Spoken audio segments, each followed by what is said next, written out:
Especially since the collapse of FTX, the NFT community has really treated Solana like the stepchild of Web3. However, today I'm going to discuss how Solana is actually making Ethereum a much better blockchain. Hello, I'm Taj, digitally known as Tropic Vibes, the host of Nifty Business, where we highlight NFTs and explore Web 3.0 as we move from pure speculation to creating real-world value.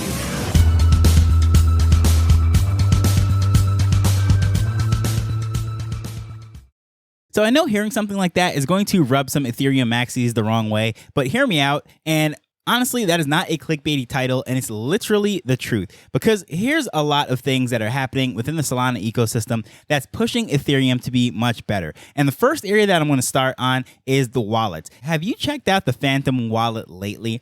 It is miles ahead of MetaMask and pretty much every other wallet that is over on the Ethereum ecosystem. And it was always like that. But did you know recently that they have integrated Ethereum and Polygon directly into the Phantom wallet? You don't have to create another seed phrase or anything. So if you've ever created a Solana wallet using Phantom, if you log back in today, you're going to see two new options that are right there. And that is Ethereum and Polygon. So by default, using that same seed phrase, you now have 4 wallets to start off with every single Phantom.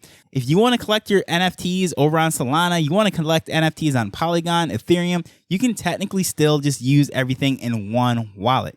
Now, you might be wondering, how is that even possible? And the short answer of that is these wallets are actually generated using those seed phrases, and pretty much every wallet uses the same standard dictionary guidelines and procedures in order to create these various private keys. And that's why Ledger can have so many different ones, same as Trezor and so forth, and you can import them back and forth from one wallet to the other. It's because they use the same standard methods in order to create these wallets. So it's pretty impressive to me that this doesn't happen a lot more often, because if you look over on the Ethereum ecosystem, for the most part, there is no Solana support. However, certain things are happening in other wallets, but since this is a Solana and Ethereum conversation, I'm just going to stick to the Phantom wallet. If you check it out, you'll be very impressed. It was always much more user-friendly, much more visual, aesthetically pleasing, if you will, less clicks, and it just made more sense as a new user, and I always enjoyed that wallet. So a lot of the features and upgrades that are coming over to MetaMask right now, to be honest, they're copying it over from Phantom. It's like Phantom is sort of pioneering this stuff, and whatever sticks, MetaMask then adopts it. And earlier today, I even received an email saying that Phantom Wallet is now supporting unstoppable domains directly in there, and that's just another way that's just making it much more accessible, much more easy, more interoperable, if you will, in other ways. And I think that is amazing. The more developments that happens over there on Phantom, the more I would expect the other wallets over on Ethereum, such as MetaMask, Rainbow, Coinbase, and so forth, to improve. So whether or not you end up using Phantom, just to know that a lot of the development that is coming over to whatever wallet that is you're using could very well be coming from the Phantom wallet. So the second area that really makes Ethereum a much better blockchain and ecosystem, because they're doing it over on Solana, happens to be the marketplaces. This is something that I often spoke about, more so in some of the older episodes, but a lot of the innovations that were happening on Magic Eden, it was just so much better than OpenSea and pretty much everything over on Ethereum as far as these NFT marketplaces. Over time, just as I said with the wallets, the Ethereum ecosystem basically took the good features of the things that was happening over on Magic Eden and brought it over. Now, this is not to say that Magic Eden did everything right from the start. They made a lot of mistakes, especially in the bull market. People were very critical of them. They were letting some projects on there that were just very sketchy and what have you. But I think over time, they really worked through those things and issues, those growing pains, if you will, especially during this bear market when things are a lot slower, a lot less scammings happening as far as people trying to just roll out a project very quickly. And during this time, they're really starting to shine. So your favorite features that came over to OpenSea and some of the other Ethereum-based markets, again, most likely came over from Magic Eden. Of course, Magic Eden is not the only marketplace on Solana, just like Phantom isn't the only wallet. However, they are the leaders. But one of the cool things, too, is that there's just so much easier on-ramp on these marketplaces. If you're coming from a debit card with fiat currencies such as US dollars, euros, whatever it might be, I find it to be a just much easier, simple interface. And for a newbie, I think it is a lot less intimidating in the Solana ecosystem to actually look at things and enter the space. Because, of course, crypto people are very bullish on their Ethereum, and usability and mass adoption really isn't a priority for a lot of the OGs. They want things to be very secure, complicated, harder to get into, and so forth for their security purposes, and I understand all of that. However, in many ways, it is limiting the growth of what can be developed. Now, I'm not saying to cut corners when it comes to security or anything to do with people having their own private keys and wallets and so forth. Yes, have everything. Be self-sovereign. That's what Web3 is all about. I'm not arguing that at all. However, what I'm speaking about, there are some people that it's almost like they feel like it's a badge of honor to have things complicated and not very user-friendly, because it's like they're the gatekeepers in a sense. We often talk about trying to not have those gatekeepers and the old guard that keeping people out of the system. However, I find that a lot of the OGs that are on Ethereum that are used to things just being so complicated and hard, they're not so happy and welcome to have things open up. And if you look over on what happened with Ledger, I've been speaking about that over the last week or so.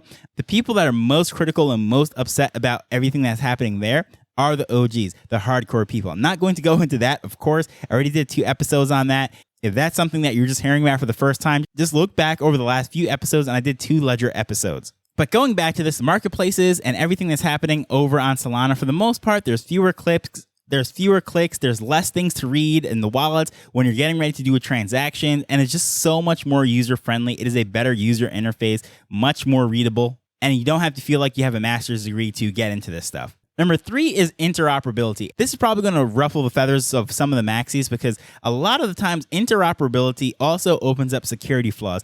And yes, that is true. So for example, Solana has a lot of bridges that allows people to bring their assets over from Ethereum and other blockchains and what have you. And many times you see these little hacks or these loopholes that are opened up. However, that aside, Solana is much more interoperable, meaning that they're connecting to other chains and letting other assets in. ETH is much more closed. Yes, they have the layer 2s and all those things that are also running on the EVM. But what I'm talking about is it is much more difficult to have someone come in from a non-EVM chain to Ethereum than it is for someone to come over to Solana from basically anywhere. And even the development, because Solana is doing a lot to try to, I guess you would say, foster a development community, bring in as many coders as possible into the ecosystem. So they're much more supportive of traditional coding languages such as Python, C++, JavaScript, and so forth. Now, for the most part, what's happening over on Ethereum is going to be Solidity based. Now, there is ways to use other codes and what have you, but for the most part, all the smart contracts and everything that's going to be directly on chain is going to be Solidity.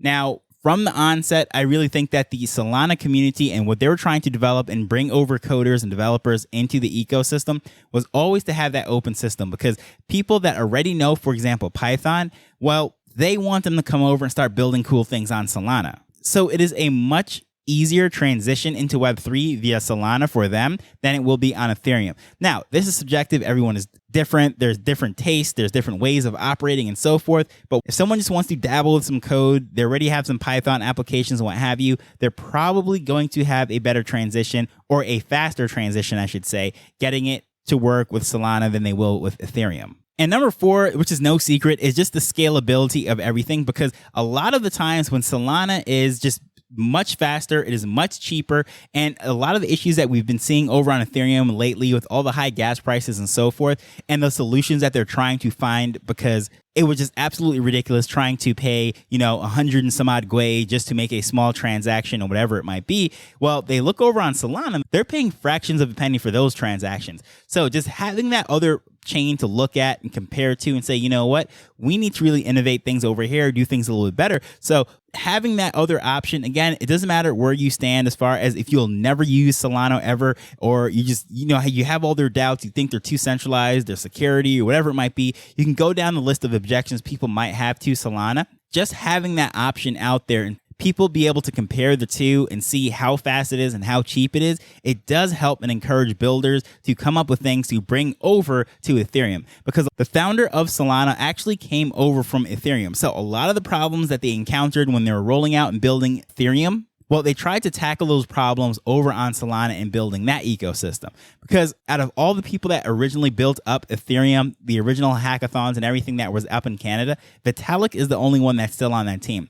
Pretty much everyone else either went off to start their own chains or start their own projects or foundations or whatever it might be. Well, one of those guys ended up going over, starting Solana, basically learned everything that they did from Ethereum, tried to fix those problems, and started to build up over there. So it's no coincidence that they're solving a lot of the problems that Ethereum then later figures out. And I'm not trying to make it sound like there's some sort of superhero team or anything. There is a lot of reasons for that. For example, there's just so much deployed on Ethereum already. There's lots of moving parts and so forth. So it is a lot easier and much more smaller and nimble to move the Solana ecosystem around than it is to move the Ethereum ecosystem. Not to mention there's so much more money at stake. So I totally understand that. A lot more moving parts, and I'm not trying to belittle anything that they're doing to make it sound like, oh yeah, Solana is so much better and more innovative, and Ethereum, it just needs to get their things together. No, that's not what I'm saying. But what I am saying is having that other option to look over there and compare it and say, you know what, maybe we can work on this area to make it more scalable. I think that is a good thing that is in there, and Solana is really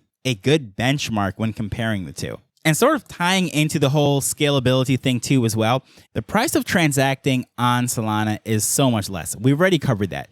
But that also means that the price of making an error is also so much less. When you make a mistake over on Ethereum, if you're just doing something simple, I'm not talking about some huge multi-million-dollar project. I'm talking about, let's say, an artist that's just putting something up on the blockchain. It is so much more expensive to make that mistake on Ethereum than it is over on a Solana. So because of that, a lot of people are hesitant necessarily to just play around in the Ethereum ecosystem. Yes, there is testnet and so forth, but as far as getting something onto mainnet, a lot of people are very hesitant. And some of these artists, to be honest, depending which platform they're using, they don't even use a testnet. So let's say they're just drawing, putting things up there, and then they make a mistake on something in the description or some attribute or whatever it might be.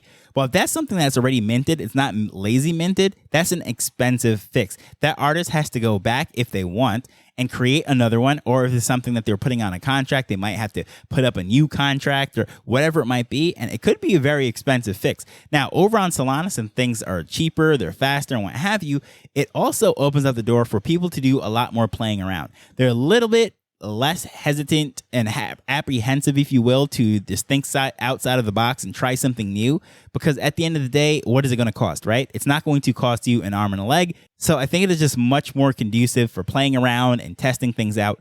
But also, that does open up the whole problem again that we had.